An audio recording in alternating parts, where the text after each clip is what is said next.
Hello friends, how's it going on? I consider everything is going on well and आज की इस video में हम सीखेंगे डेली यूज़ वेकेबलरी। ये हमारा पार्ट टू है एंड यदि आपने पार्ट वन नहीं देखा है then please watch that and then come back here to watch this one. So let's get started. पहला वर्ड है डिटेक्ट। डिटेक्ट इसका हिंदी में अर्थ होता है पता लगाना। ठीक है, एक एग्जाम्पल के थ्रू से हम समझेंगे। देखिए यहाँ पे example, the doctor can detect the disease early, यानी कि डॉक्टर बीमारी का जल्द पता लगा सकता है। तो जब कभी भी आपको अगर किसी भी चीज़ के बारे में पता लगाना हो, वहाँ पे आप डिटेक्ट का यूज कर सकते हैं। मैं आपको एक एग्जांपल और देता हूँ ताकि यह वर्ड आपके लिए आसान हो जाए समझने के लिए। जैसे अगर मैं कहना चाहूँ मुझे उस किताब के बारे में पता लगाना है जो मेरे लिए बहुत ही हेल्पफुल रहेगी पढ़ाई करने के लिए, तो मैं कह सकता हूँ I need to detect that book which will be help for me in order to do study. ठीक है, इस प्रकार से आप डिटेक्ट का यूज कर सकते हैं। नेक्स्ट देखिए, एम्फेसाइज।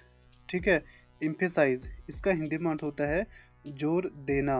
एग्जाम्पल देखेंगे यहाँ पे, he emphasised the importance of time, उसने समय के महत्व पर जोर दिया। जैसे मैं कह सकता हूँ कि मैंने उसे एम्फेसाइज किया सच बताने के लिए। ठीक है, एंड जैसे आप कह सकते हैं मैं उसे एम्फेसाइज नहीं कर सकता, अगर वो चाहे तो बता सकता है। ठीक है, तो जब कभी भी आप किसी भी चीज़ को जोर दे के पूछते हैं या बताते हैं या पता लगाते हैं, वहाँ पे आप यूज़ कर सकते हैं एम्फेसाइज। ठीक है, नेक्स्ट देखिए, इंटरफियर। इंटरफियर इसका हिंदी में अर्थ होता है दखल देना। ठीक है, एग्जाम्पल आप यहाँ पे देखेंगे, don't interfere in his matters, उसके मामलों में दखल मत दो। एंड जैसे हम बोलते हैं ना कि आप मेरे बीच में दखल मत दीजिए, मैं इस मैटर को हैंडल कर लूँगा। तो हम बोलते हैं कि आप वहाँ पे बोल सकते हैं don't interfere between my matter, I will handle it. ठीक है, ऐसे। एंड नेक्स्ट देखिए, नेक्स्ट भी बहुत अच्छा वर्ड है हमारा, पार्टिसिपेट। पार्टिसिपेट इसका हिंदी में अर्थ होता है भाग लेना। एग्जाम्पल देखेंगे यहाँ पे, I will not participate in the competition, यानी कि मैं प्रतियोगिता में भाग नहीं लूँगा। तो जब कभी भी आप किसी भी एक पर्टिकुलर गेम या किसी भी कंपटीशन में भाग लेते हैं, वहाँ पे आप कह सकते हैं पार्टिसिपेट। ठीक है, नेक्स्ट देखिए, सेक्रीफाइस। सेक्रीफाइस इसका हिंदी में अर्थ होता है बलिदान देना। ठीक है, parents sacrifice a lot for their children every day, यानी कि माता पिता रोज़ अपने बच्चों के लिए बहुत बलिदान देते हैं। यानी कि जब कभी भी अगर हम किसी भी चीज़ के लिए बलिदान देते हैं उसको बोलते हैं सेक्रीफाइस। जैसे हम बोलते हैं ना कि मैंने अपनी पढ़ाई के लिए गेम को सेक्रीफाइस कर दिया। यानी कि जैसे अगर कोई व्यक्ति है वो बहुत ज़्यादा गेम खेलता है, ठीक है, बट वो कहना चाहता है कि मैंने गेम को सेक्रीफाइस कर दिया मैंने अपनी पढ़ाई के लिए। ठीक है, तो इस सेंस में आप इसका यूज़ कर सकते हैं। एंड जैसे मैं आपको एक एग्जांपल बनाऊँ, जैसे कि मैं बोलता हूँ कि I sacrificed all of my friends who used to interfere in my study, यानी कि मैंने उन सभी अपने दोस्तों को बलिदान कर दिया है, यानी कि छोड़ दिया है, जो मेरी पढ़ाई में मुझे डिस्टर्ब करते थे या फिर मेरी पढ़ाई के बीच में दखल देते थे। ठीक है, नेक्स्ट देखिए आप, रिकग्नाइज। रिकग्नाइज इसका हिंदी में अर्थ होता है पहचानना। ठीक है, एग्जाम्पल देखेंगे यहाँ पे आप, I don't recognize that voice, यानी कि मैं उस आवाज़ को नहीं पहचानता हूँ। ठीक है, जब कभी भी अगर आप किसी भी व्यक्ति को बोलते हैं पहचानना, ठीक है, जैसे कि आप बोलते हैं कि क्या आप मुझे पहचानते हैं, तो आप बोल सकते हैं डू यू रिकग्नाइज मी। ठीक है, तो इस प्रकार से आप इसका यूज कर सकते हैं। ठीक है, एंड नेक्स्ट देखिए, परसुएट। परसुएट इसका हिंदी में अर्थ होता है मनाना, जिसे हम कन्विंस भी कहते हैं। ठीक है, my friend persuaded me to join the trip, यानी कि मेरे दोस्त ने मुझे यात्रा पर जाने के लिए मना लिया। तो जब कभी भी अगर आप किसी को मनाते हैं या कोई आपको मनाता है, वहाँ पे आप यूज़ कर सकते हैं परसुएड। ठीक है, जैसे मैं एग्जांपल के थ्रू बोल सकता हूँ, मैंने उसे परसुएड करने की कोशिश की कि वो मेरे साथ आए, यानी कि मैंने उसे मनाने की कोशिश की कि वो मेरे साथ आए। ठीक है, नेक्स्ट देखिए, बहुत ही अच्छा and interesting I would say ये वर्ड है क्लैरिफाई, क्लैरिफाई इसका हिंदी में अर्थ होता है स्पष्ट करना। किसी भी चीज़ को जब हम स्पष्ट रूप से बताते हैं या उसे स्पष्ट करते हैं उसको बोलते हैं क्लैरिफाई। एग्जाम्पल आप यहाँ पे देख सकते हैं, I said that please clarify your point. मैंने कहा कि कृपया अपनी बात स्पष्ट करें। ठीक है, नेक्स्ट देखिए, ऑब्जर्व, ऑब्जर्व इसका हिंदी में अर्थ होता है देखना या फिर निरीक्षण करना। एग्जाम्पल आप यहाँ पे देख सकते हैं, the scientist couldn't observe the reaction carefully. वैज्ञानिक प्रतिक्रिया को ध्यान से नहीं देख पाए। यानी कि जब कभी भी आप किसी भी चीज़ को देखते हैं या उसका निरीक्षण करते हैं, वहाँ पे आप ऑब्जर्व का यूज कर सकते हैं। ठीक है, नेक्स्ट देखेंगे, रिफ्लेक्ट, रिफ्लेक्ट इसका हिंदी में अर्थ होता है प्रतिबिंबित करना। ठीक है, सोचने पर मजबूर करना। आप यहाँ पे एग्जाम्पल देखेंगे, आपको आसानी से समझ आ जाएगा ये वर्ड। एग्जाम्पल देखिए यहाँ पे आप, your actions can reflect your behaviour that how you are. यानी कि आपके कर्म, ठीक है, आपके कर्म आपके चरित्र को दर्शा सकते हैं कि आप कैसे हैं।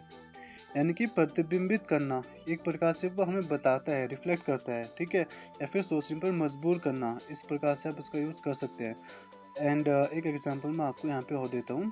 जैसे मैं बोलता हूँ कि आज मैं एक व्यक्ति से मिला एंड उसका बिहेवियर मुझे बहुत रिफ्लेक्ट कर गया। यानी कि उसका जो बिहेवियर था मुझे उसने सोचने पर मजबूर कर दिया, मतलब एक प्रकार से। ठीक है, उसने मेरे को प्रतिबिंबित कर दिया। ठीक है, प्रतिबिंबित। ओके, सो नेक्स्ट देखिए यहाँ पे आप, इन्वॉल्व यानी कि शामिल करना। इसका एक एग्जांपल देखेंगे यहाँ पे, her brother was not involve in that matter. उसका भाई उस मामले में शामिल नहीं था। तो जब कभी भी अगर आप बोलते हैं ना कि मुझे भी उस पार्टी में शामिल कर दो या फिर मैं भी इस ग्रुप में शामिल होना चाहता हूँ, तो वहाँ पे आप यूज़ कर सकते हैं कि मैं भी इसमें इन्वॉल्व होना चाहता हूँ। ठीक है, तो इन्वॉल्व का अर्थ हो गया शामिल करना। ठीक है, नेक्स्ट देखिए, डिस्ट्रीब्यूट, डिस्ट्रीब्यूट इसका हिंदी में अर्थ होता है बांटना। ठीक है, एग्जाम्पल आप यहाँ पे देख सकते हैं, they distributed food to the students. यानी कि उन्होंने छात्रों को खाना बांटा। ठीक है, जब कभी भी आप किसी भी चीज़ को बांटते हैं या फिर आप कहते हैं कि मैं इसको बांटना चाहता हूँ उन लोगों को, या फिर वह इसको बांटता है, ठीक है, तो वहाँ पे आप यूज़ कर सकते हैं डिस्ट्रीब्यूट इजीली। एक एग्जांपल मैं आपको देता हूँ कि I distribute biscuits to my siblings. यानी कि मैं अपने भाई बहनों को बिस्कुट बांटता हूँ। ठीक है, जब भी हम बिस्कुट खाते हैं, इस सेंस में आप इसका यूज़ कर सकते हैं। ठीक है, नेक्स्ट देखिए, अमेजिंग वर्ड है एक्नॉलेज, एक्नॉलेज इसका हिंदी में अर्थ होता है स्वीकार करना।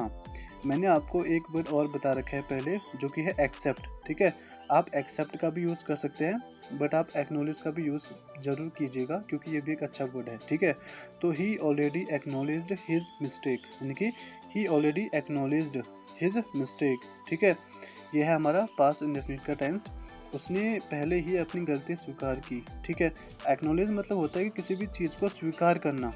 ठीक है, नेक्स्ट देखिए, ओवरकम, ओवरकम इसका हिंदी में अर्थ होता है काबू पाना। एग्जाम्पल देखेंगे यहाँ पे हम, आई ओवरकेम ऑल डिफ़िकल्टीज़, यानी कि मैंने सारी मुश्किलों पर काबू पाया। एंड जैसे आप बोलना चाहते हैं कि मेरे पास एक प्रॉब्लम है, मैं उसे काबू पाना चाहता हूँ, तो आप कह सकते हैं I have an problem which I want to overcome, यानी कि मैं उस पर काबू पाना चाहता हूँ। ठीक है, इस प्रकार से आप इसका यूज़ कर सकते हैं। नेक्स्ट देखिए, डिज़र्व, डिज़र्व इसका हिंदी में अर्थ होता है हकदार होना। ठीक है, यू डोंट इवन डिज़र्व और रिवॉर्ड, यानी कि तुम इनाम के हकदार तक भी नहीं हो। ठीक है, नेक्स्ट देखिए, अपोलोजाइज, अपोलोजाइज इसका हिंदी में अर्थ होता है माफ़ी मांगना। ठीक है, एग्जाम्पल देखिए, आई अपोलोजाइज्ड फॉर बीइंग रूड, मैंने अभद्रता के लिए माफ़ी मांगी। तो जब कभी भी अगर आप किसी से माफ़ी मांगते हैं तो वहाँ पे आप बोल सकते हैं कि आई अपोलोजाइज। ठीक है, नेक्स्ट देखिए, कम्पीट, कम्पीट इसका हिंदी में अर्थ होता है प्रतिस्पर्धा करना। यानी कि एग्जाम्पल आप यहाँ पे देख सकते हैं, my sister is competing in the finals, यानी कि मेरी बहन फाइनल में प्रतिस्पर्धा कर रही है। जब कभी भी आप किसी के साथ कंपटीशन करते हैं, प्रतिस्पर्धा करते हैं, वहाँ पे आप यूज़ कर सकते हैं कम्पीट। ठीक है, नेक्स्ट देखिए, कंबाइन, कंबाइन इसका अर्थ होता है जोड़ना, किसी भी चीज़ को जोड़ना। ठीक है, जैसे you can combine both ideas, यानी कि तुम दोनों विचारों को जोड़ सकती हो। जैसे मैं बोलना चाहता हूँ कि मैं इन दोनों टेबलों को जोड़ना चाहता हूँ, so I want to combine those two tables.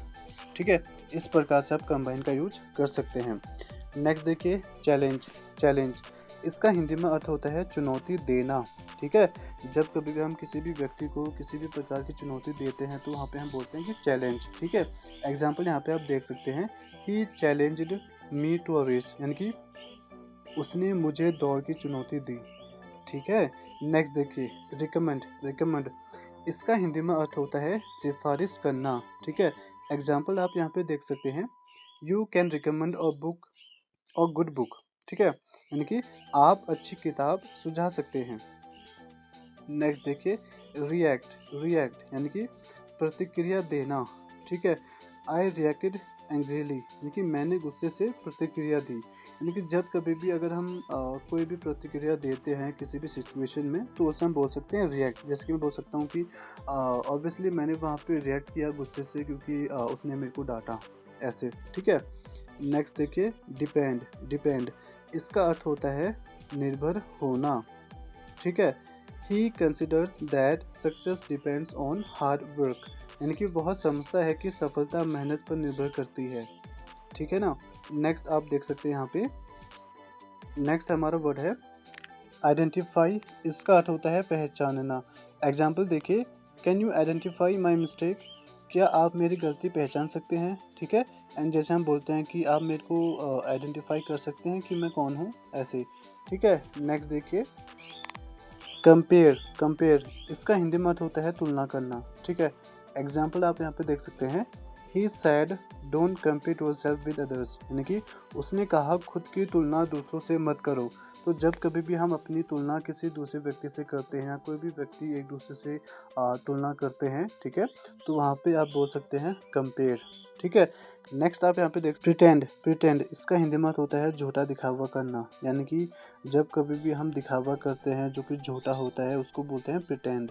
Pretend करना। ठीक है, एग्जाम्पल देखिए, you don't need to pretend to be busy, यानी कि आपको व्यस्त होने का दिखावा करने की ज़रूरत नहीं है।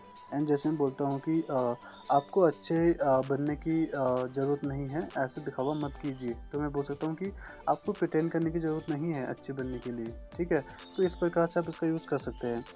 तो फ्रेंड्स आज के लिए इतना ही, and thank you so much for watching this video. यदि आप इस वीडियो पे नए हैं और यह वीडियो आपको यूज़फुल एंड हेल्पफुल लगी होगी तो प्लीज़ आप इस चैनल को सब्सक्राइब कीजिए एंड शेयर कीजिए, लाइक कीजिए, अपना सपोर्ट दिखाइए। एंड हम यहाँ पे ऐसी वीडियो लाते हैं जो कि आपको हेल्प करते हैं इंग्लिश बोलने के लिए। एंड हम आपको मिलेंगे नेक्स्ट वीडियो में, तब तक के लिए बाय बाय।